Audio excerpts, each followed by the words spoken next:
തൃശൂർ തൃപ്രയാറിൽ രൂപയ്ക്ക് പകരം ഡോളർ മാറ്റി നൽകാമെന്ന് പറഞ്ഞ് കബളിപ്പിച്ച് ലക്ഷങ്ങൾ കവർന്ന കേസിൽ പ്രതികൾ സംസ്ഥാനം വിട്ടെന്ന് പോലീസ്. കേസിൽ പ്രതികൾ സഞ്ചരിച്ച ഇന്നോവ കാർ വാടകയ്ക്കെടുത്ത കയ്പമംഗലം സ്വദേശി ശർമ്മയെ മാത്രമാണ് ഇതുവരെ പിടികൂടാനായത്. പ്രതികൾക്ക് ഇതര സംസ്ഥാനത്തിന് സഹായം ലഭിച്ചിട്ടുണ്ടെന്നാണ് പോലീസിന്റെ പ്രാഥമിക വിലയിരുത്തൽ.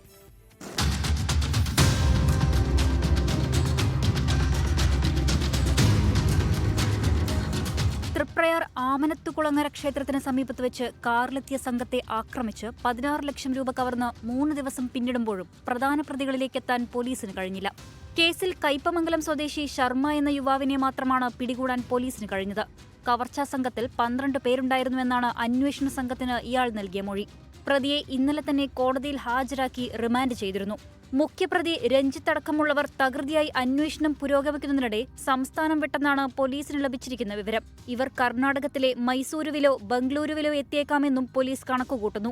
പാലക്കാട് വിളയൂർ പഞ്ചായത്തിലെ കോൺഗ്രസ് അംഗം മുഹമ്മദ് റാഫി ഉൾപ്പെടുന്ന 4 അംഗ സംഘത്തെയാണ് ഡോളർ മാറ്റി നൽകാമെന്നറിയിച്ച് പ്രതികൾ തൃപ്രയാറിലേക്ക് വിളിച്ചുവരുത്തിയത്. ഇവിടെ വെച്ചാണ് പട്ടാമ്പി സ്വദേശികളുടെ കാർ ആക്രമിച്ച് മുളകുപൊടി സ്പ്രേ ചെയ്ത് പണം കവർന്ന സംഘം മുങ്ങിയത്.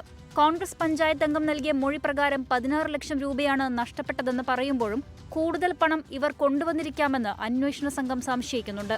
പ്രതികളെ എല്ലാവരെയും തിരിച്ചറിഞ്ഞതിനാൽ അറസ്റ്റടക്കമുള്ള തുടർ നടപടികളിലേക്ക് ഉടൻ കടക്കാമെന്ന ആത്മവിശ്വാസത്തിലാണ് ഇരിഞ്ഞാലക്കുട ഡിവൈഎസ്പിയുടെ നേതൃത്വത്തിലുള്ള പ്രത്യേക അന്വേഷണ സംഘം. 24 തൃശൂർ.